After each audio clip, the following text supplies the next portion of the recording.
Olá, tudo bem? Como que você está? Espero que esteja tudo bem, em paz, como deve ser. Hoje aqui no nosso Café com Jesus, a bola da vez é Êxodo 39, leitura e reflexão bíblica. Comecemos a leitura então. Acompanhe comigo, Êxodo 39. As vestes sacerdotais. Com fios de tecidos azul, roxo e vermelho fizeram as vestes litúrgicas para ministrar no lugar santo. Também fizeram as vestes sagradas de Arão, como o Senhor tinha ordenado a Moisés. O colete sacerdotal. Fizeram o colete sacerdotal de linho fino trançado e de fios de ouro e de fios de tecidos azul, roxo e vermelho, e bateram o ouro em finas placas, das quais cortaram fios de ouro para serem bordados no linho fino com os fios de tecido azul, roxo, vermelho, trabalho artesanal. Fizeram as ombreiras para o colete sacerdotal, atadas às suas duas extremidades, para que pudessem ser amarradas. O cinturão e o colete por ele preso foram feitos da mesma peça. O cinturão também foi feito de linho fino trançado, de fios de ouro e de fios de tecidos azul, roxo e vermelho, como o Senhor tinha ordenado a Moisés. Prenderam as pedras de ônix em filigranas de ouro e nelas gravaram os nomes dos filhos de Israel, como um lapidador grava um selo.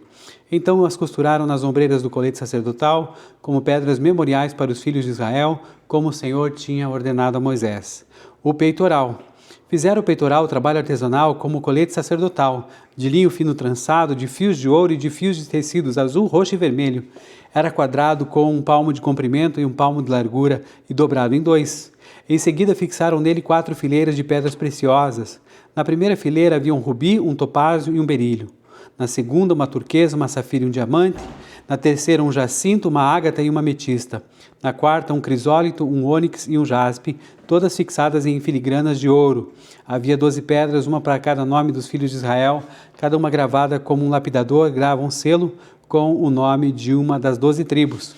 Para o peitoral fizeram correntes trançadas de ouro puro como cordas. De ouro fizeram 2 filigranas e 2 argolas, as quais prenderam às 2 extremidades do peitoral. Prenderam as 2 correntes de ouro, as 2 argolas nas extremidades do peitoral e as outras extremidades das correntes às 2 filigranas, unindo-as às peças das ombreiras do colete sacerdotal na parte da frente. Fizeram outras 2 argolas de ouro e as prenderam às 2 extremidades do peitoral, da borda interna, próxima ao colete sacerdotal. Depois fizeram mais 2 argolas de ouro e as prenderam na parte inferior das ombreiras, na frente do colete sacerdotal, próximas da costura, logo acima do cinturão do colete sacerdotal. Amarraram as argolas do peitoral às argolas do colete com um cordão azul, ligando ao cinturão, para que o peitoral não se separasse do colete sacerdotal, como o Senhor tinha ordenado a Moisés. Outras vestes sacerdotais. Fizeram o manto do colete sacerdotal inteiramente de fios de tecido azul, obra de tecelão, com uma abertura no centro. Ao redor dessa abertura havia uma dobra tecida, como uma gola, para que não se rasgasse. Fizeram romãs de linho fino trançado e de fios de tecidos azul, roxo e vermelho em volta da borda do manto. Fizeram ainda pequenos sinos de ouro puro, atando em volta da borda entre as romãs. Os sinos e as romãs se alternavam por toda a borda do manto, tudo feito para ser usado ao se ministrar, como o Senhor tinha ordenado a Moisés. Para Arão e seus filhos fizeram de linho fino as túnicas, obra de tecelão, o turbante, os gorros e os calções de linho fino trançado. O cinturão também era de linho fino trançado e de fios de tecidos azul, roxo e vermelho, obra de bordador, como o Senhor tinha ordenado a Moisés. Fizeram de ouro puro o diadema sagrado e gravaram nele como se grava um selo, consagrado ao Senhor. Depois usaram um cordão azul para prendê-lo na parte de cima do turbante, como o Senhor tinha ordenado a Moisés. A condução do trabalho. Assim foi encerrada toda a obra do tabernáculo, a tenda do encontro. Os israelitas fizeram tudo conforme o Senhor tinha ordenado a Moisés.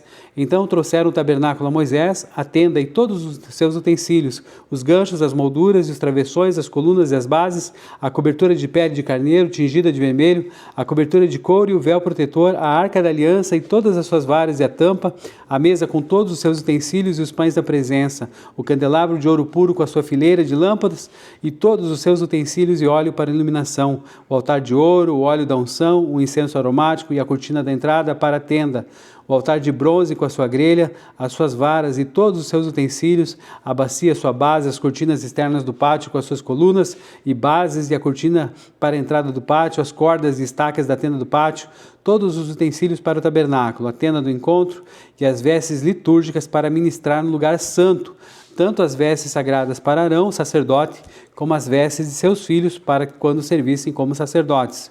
os israelitas fizeram todo o trabalho conforme o Senhor tinha ordenado a Moisés. Moisés inspecionou a obra e viu que tinham feito tudo como o Senhor tinha ordenado. Então Moisés os abençoou. Senhor, nosso Deus, muito obrigado pela leitura de Êxodo 39. Senhor, agora nos dá sabedoria e discernimento para a reflexão que vamos ter. Em nome de Jesus, amém. Gente, Êxodo 39, fase final aqui da confecção dos vestuários, e aí também para Arão e seus filhos, né? E também o encerramento da produção de toda a estrutura do tabernáculo e a apresentação dessa obra para Moisés. Esse capítulo, então, ele destaca o quê? O rigor artesanal, ali a beleza estética e a dedicação que foram empregadas pelos israelitas para atender exatamente as instruções divinas dadas no Monte Sinai, como o Senhor tinha ordenado. Essa frase foi repetida 7 vezes ao longo do texto, e isso então é uma espécie de ênfase marcante aqui, e esse capítulo celebra então a transição do planejamento para a concretização do material do lugar, onde a presença do Senhor habitaria no meio do seu povo. Temos aqui então vários versículos por blocos, né? A gente vai falando algumas coisas aqui para tipo de curiosidade, porque a maior parte delas é descritiva, né, desses elementos. Então vamos lá no bloco número 1, dos versículos 1 até o 7. O importante aqui é destacar que os artesãos confeccionavam o ode, né, o éfode, perdão, o manto sacerdotal ou colete sacerdotal, com fios de ouro, tecido azul, roxo, vermelho e linho fino retorcido. O que está acontecendo aqui? Uma inovação técnica do fio de ouro. O versículo 13 então menciona, né, que esses artesãos, eles martelaram placas de ouro até torná-las lâminas finíssimas e depois as cortavam em fios para tecer junto com o linho e os fios coloridos. Então essa técnica, ela era de altíssima complexidade na antiguidade. O ouro não era apenas uma cobertura externa ali aplicada depois, mas ele estava entretecido na própria fibra da roupa do sacerdote, simbolizando então o quê? Que a glória e a pureza divinas faziam parte da própria estrutura de quem se servia ali no Altíssimo Lugar. Depois nós temos aqui a confecção do peitoral, em que nele são incrustadas 12 pedras preciosas, distribuídas em 4 fileiras, né? E aí cada fileira tem 3 pedras, cada uma representando então as 12 tribos de Israel, uma de cada, né? E o peitoral é fixado com firmeza ali ao éfode, ao colete, por meio de argolas, correntes de ouro trançado e cordões de fita azul, garantindo que permaneça sobre o peito do sumo sacerdote. E olha só, o sumo sacerdote, ele levava os nomes das 12 tribos de Israel ali gravados em 2 lugares. O primeiro deles é o ombro, né, que é o lugar aqui do suporte, da força e da responsabilidade. Nós vemos isso nas ombreiras ali do éfode, ou nas ombreiras do colete, conforme está no versículo 7. E também no peitoral, versículos 14 e versículo 21, o peito é o lugar do afeto, da compaixão e do amor. E o que isso quer dizer para a gente? Quer dizer para nós, né, fazendo essa ligação lá com Jesus Cristo, que a liderança espiritual é o próprio Cristo, que é o nosso grande sumo sacerdote, e que ele não carrega apenas o povo no dever da força, mas também no amor do coração. Então essas duas situações, né, aqui da ombreira e também do peito. Aí temos a questão também do bloco 3, dos versículos 22 a 26, vai falar sobre o manto do colete, depois aqui o bloco 4, dos versículos 27 a 31, e aqui de especial vamos colocar essa questão da lâmina sagrada, né, também chamada de diadema, ou então de placa de ouro puro. Por quê? Porque ali a lâmina de ouro é presa na testa do sacerdote, com essa inscrição, santidade ao Senhor, porque a testa representa a mente, as decisões, a identidade. Então, para ministrar ali diante da graça de Deus, né, a pessoa precisa ter ali a questão de carregar visivelmente na mente, e a marca da dedicação exclusiva ao Senhor, lembrando que o culto externo começa onde? Na consagração dos nossos próprios pensamentos. Então, por isso, essa representatividade. Depois temos ali o bloco 5, o último bloco, dos versículos 32 ao 43, da conclusão da obra, a inspeção e a bênção de Moisés. Toda a obra do tabernáculo e de seus utensílios é finalizada pela comunidade israelita e apresentada a Moisés para a vistoria final. E Moisés, então, examina minuciosamente ali cada peça, a tenda, a arca da aliança, a mesa dos pães da proposição, candelabro, altares e assim por diante, e constata que tudo foi feito exatamente como o Senhor havia ordenado. Ao reconhecer o cumprimento fiel dessas instruções, então Moisés abençoou o povo. Algumas curiosidades aqui para você ficar aí atento a Êxodo 39, né, que é a nossa conversa aqui. A primeira delas é esse paralelo proposital aqui com o relato da criação lá de Gênesis, capítulo 1 e capítulo 2. Veja só, Êxodo 39 é uma cópia literária e teológica, digamos assim, da criação do mundo. Por quê? Em Gênesis 1, o que Deus fala? Deus fala e cria, e ao final de 7 etapas, Deus mira então toda a obra, vê que a obra era muito boa e abençoa a criação.